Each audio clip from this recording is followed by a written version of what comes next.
Halo teman-teman, salam sejahtera untuk kita semua. Kembali dengan saya Bung Ropan dan senang sekali untuk bisa berbicara karena sebegitu lama ya tidak berjumpa dengan teman-teman. Dan kali ini setelah sudah dari pagi saya membuat konten YouTube tentang tim U20 kita yang bersiap ke Uzbekistan, dan banyak yang meminta kalau Bung Ropan bisa membuat hasil-hasil pertandingan atau berbicara tentang apa yang terjadi pada subuh ya tadi, dini hari, itu di Liga Eropa, di mana ada 8 pertandingan yang dimainkan oleh 16 tim di babak perdelapan final Liga Eropa. Dan pasti teman-teman sudah tahu, salah satu di antaranya adalah duel bergengsi di Old Trafford yang mempertemukan antara Manchester United berhadapan dengan Barcelona. Pertandingan pertama di Camp Nou berakhir 2-2 dan menentukan bagi kedua tim untuk bermain habis-habisan dalam laga kedua mereka ya di Old Trafford, dan akhirnya comeback yang sangat manis, sangat epik dilakukan oleh Setan Merah dan membuat tim asuhan Erik ten Hag ini bisa memenangkan laga setelah di babak pertama mereka tertinggal lewat penalti dari Robert Lewandowski di menit ke-18, tapi di babak kedua semuanya menjadi lain. Sangat berbeda penampilan MU. Nah, ini luar biasa kalau saya bisa lihat. Mereka bisa membalikkan keadaan dengan permainan yang begitu rapi, luar biasa, dan saya sangat terkesan ketika melihat pertandingan tadi subuh, di mana dipimpin oleh Casemiro yang bermain lebih bertahan yang sangat bagus. Tapi dengan 4-3-3-nya ini luar biasa. Jadi selain David De Gea ditampilkan oleh Ten Hag, mereka punya Wan-Bissaka sebelum Wan-Bissaka keluar ya digantikan oleh Dalot. Tapi di tengah itu ada Lisandro Martinez bersama dengan Rafael Varane. Ya. Dan kemudian di kiri ada Luke Shaw. Itu tadi saya bilang Casemiro sebagai orang yang sangat, saya pikir ini menjadi jangkar yang begitu kuat ya. Seakan-akan MU itu tidak banyak berpengaruh dengan ketidakhadiran seorang Christian Eriksen yang mengalami cedera di pergelangan kaki, tapi ada Casemiro di sana. Ya, kemudian dibantu oleh Bruno Fernandes, kapten kesebelasan, dan Fred.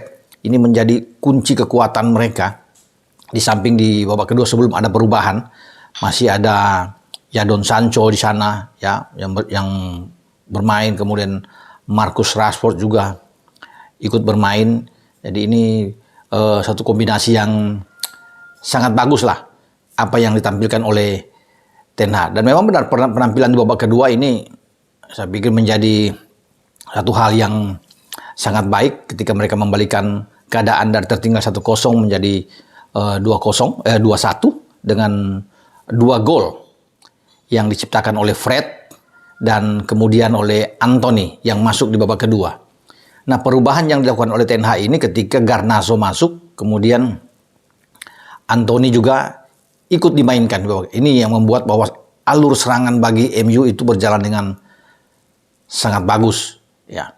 Dan yang paling utama adalah bagaimana otak dari Ten Hag ini untuk melihat situasi dan kondisi untuk bagaimana mereka bisa mengubah permainan mereka untuk jauh lebih baik, karena mereka butuh menang memang dalam pertandingan ini. Mental pemain-pemain MU itu sudah teruji. Ya, boleh kalah dalam ball position tapi kalah tipis ya. MU dengan 42%, sementara Barca dengan 58%. Tapi di dalam hal mereka melakukan tembakan, shoot dan shoot on target, itu mereka lebih bagus dibandingkan dengan Barca. Dan itu sangat terlihat. 12 tembakan, 5 on target. Barca 6 tembakan, 3 on target. Sehingga mereka bisa mendapatkan terutama yang saya bilang tadi di babak kedua, dan ini memang selamat buat MU. Seharusnya pertandingan ini akan lebih bagus dimainkan di babak final ya, tapi kepagian ini final ini terjadi di perdelapan final. Nah, ketika Barcelona kalah, MU difavoritkan untuk bisa menjadi juara di Liga Eropa. Ini terakhir mereka juara Liga Eropa di zaman Jose Mourinho memegang tim ini di 2017. Mereka ke final dan mengalahkan Ajax 2-0 ketika itu. Ya. Kemudian di 2020-2021 sempat ke final juga di Liga Eropa, tetapi mereka kalah adu penalti melawan Villarreal. Ya, bermain 1-1, kemudian kalah itu dengan adu penalti bahkan sampai 11 orang, sampai kiper lawan kiper, sehingga Villarreal bisa menang dengan 11-10 melawan MU. Nah, MU masih ditangani oleh Ole Gunnar Solskjaer. Saat ini Ten Hag berambisi untuk bisa melaju ke final dan bisa menjadi juara. Karena pemenang di Liga Eropa ini itu punya satu tiket khusus ya, yang langsung mereka akan hadir di Liga Champions pada musim yang akan datang. Namun posisi MU sebenarnya aman ya. Kalaupun mereka gagal di Liga Eropa ini, mereka punya kesempatan besar untuk bisa lolos masuk di 4 besar karena mereka ada di zona Champions di Liga Premier Inggris saat ini setelah Arsenal, City, dan mereka di posisi ketiga. Kalau melihat dari grafik permainan mereka, performa MU pada musim ini, saya yakin dan percaya mereka akan mendapatkan satu tempat. Kalau cuma untuk merebut jatah ke Liga Champions, mereka akan sulit keluar dari posisi 4 besar, karena urutan keempat itu ada Tottenham Hotspur saat ini. Tapi ada sesuatu, memang mereka tidak melihat di 4 besar IPL, tapi saya lihat sesuatu ini yang diinginkan oleh Ten Hag, mereka mendapatkan trofi. Trofi ini yang diincar oleh MU.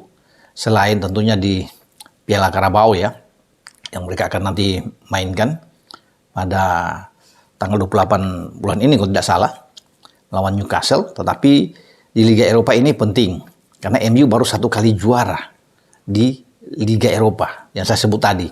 Ini kesempatan bagi Ten Hag untuk membuktikan bahwa dia bisa dengan MU. MU kalau kita lihat semakin hari semakin bagus ya, bagaimana mereka bermain, kekompakan tim yang ada, dan bagaimana juga Ten Hag itu mampu meracik tim dengan sangat bagus. Meredam permainan dari Barca tidak mudah memang. Barca dengan Lewandowski-nya, kemudian Sergio Busquets memimpin di sana. Akan ada pergantian yang coba dilakukan oleh Xavi Hernandez dengan memasukkan Ferran Torres, Ansu Fati di babak kedua, tapi tidak mengubah keadaan. Mereka punya 3 gelandang yang oke sebenarnya. Ada Frankie Kessie dan De Jong di sana. Frankie De Jong. Ini gelandang-gelandang yang bagus. Namun gelandang-gelandang MU itu jauh lebih bermain, lebih semangat sekali mereka bermain. Ya, apalagi dengan masuknya McTominay. Nah, ini yang membuat mereka semakin kuat ketika unggul dengan 2-1. Sedangkan di sana ada Fred, ada Casemiro, ada Tominay menjadi kekuatan yang bagus dengan Bruno Fernandes agar didorong lebih ke depan ya untuk bisa membantu Garnacho. Nah, Garnacho ini luar biasa memang. Ya, bagaimana dia mampu mengacak-acak pertahanan Barcelona ini sangat baik, termasuk dengan Anthony. Namun kemenangan MU ini kalau saya lihat itu semua berawal dari seorang kapten kesebelasan, Bruno Fernandes. Gol pertama dari Fred juga bagaimana dia passing yang sangat bagus, assist yang baik, dan kemudian diselesaikan dengan baik oleh Fred. Inilah yang membuat titik balik bagi MU setelah Fred bisa menyamakan kedudukan, mungkin hanya 2-3 menit setelah babak kedua dimulai, sebelum Anthony memastikan kemenangan itu dengan tembakan kaki kiri untuk bisa menaklukkan Ter Stegen di sana ya. Ini diawali juga dengan pergerakan bagaimana Bruno Fernandes bisa merebut bola di sisi kiri pertahanan lawan. Kemudian dia bisa memberikan umpan, ada satu tembakan dari Garnacho, kemudian balik lagi di sana. Ya, kemudian ada Fred, kemudian bola ke kanan dan akhirnya diselesaikan dengan baik oleh Anthony. Nah, pertanyaannya apakah MU sesuai yang saya bilang tadi difavoritkan bisa menjadi juara, akan terus bisa melaju? Sekarang mereka sudah ada di 8 besar. Masih ada lawan-lawan yang kuat ya. Walaupun Barcelona ini saya bilang tadi ini lebih cocok mereka ketemu di final. Tapi setidaknya kalau melihat tim-tim lain yang melaju ke babak perempat final, itu harus berhati-hati bagi pasukan Ten Hag ini. Karena di sana itu ada Juventus, wakil Italia, yang lolos. Ada AS Roma. Ini menarik.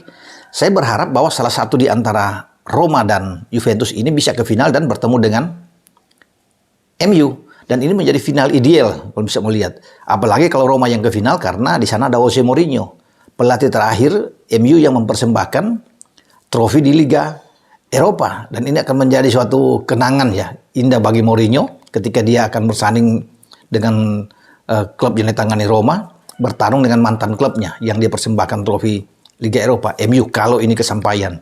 Ini sangat menarik. Kalau itu tidak kesampaian, mungkin ada hal lain, yaitu MU ketemu dengan Juventus. Ya, setelah Juventus mengalahkan Nantes, ya, dan Juventus sekarang juga menjadi salah satu favorit. Nah, kalau bukan Juventus dan Roma masih ada sebenarnya. Harus berhati-hati juga karena Sevilla ini yang langganan di Liga Eropa ini itu lolos. Ya, mereka bisa ketemu dengan MU dan MU harus berhati-hati memang. MU boleh bisa menang melawan Barcelona, tapi kedepannya ini tetap potensi untuk mereka ketemu lawan-lawan kuat yang bisa menyulitkan mereka itu harus dikalkulasi dengan baik oleh Ten Hag. Ada tim lain yang lolos ya, itu yang tidak mungkin sekuat Juve, Roma atau Sevilla ini, Shakhtar Donetsk ya, yang lolos lewat adu penalti kemarin, dan Union Berlin. Ya mungkin kalau ketemu dengan tim-tim ini bisa lah bagi MU bisa ambil ya kalau mereka bisa ketemu dan untuk bisa lolos ke babak semifinal. Jadi kita akan tunggu bagaimana kiprah selanjutnya dari MU untuk bisa menerobos. Itu berarti masih ada 1, 2, 3 ya, di 3 langkah lagi ke depan untuk ada di final dan mereka bisa menjadi juara. Masih panjang terbilang ya, ini dengan 3 step ke depan. Tapi kalau melihat grafik mereka dengan terus naik ya, sangat bagus baik di IPL dan sekarang di Liga Eropa. Ya bukan tidak mungkin Ten Hag akan mempersembahkan trofi buat MU, dan ini ada terjadi di Liga Eropa. Nah, kita tunggu saja bagaimana perjalanan MU ke depan di Liga Eropa. Semoga tidak cepat-cepat mereka ketemu dalam undian dengan Juve, Roma atau Sevilla. Paling tidak itu ketemu di semifinal dan mungkin di final, karena ini yang ditunggu-tunggu oleh para pendukung MU tentunya. Oke, sampai di sini dengan Bung Ropan, dan terima kasih untuk para sponsor ya, W88 ya, ada Binter ya, kita bisa lihat juga ini ada dengan kaos polos Manggazara, kalau Amang ya, kemudian sini ada ACC juga yang terus masih bersama-sama dengan Bung Ropan. Oke, ciao.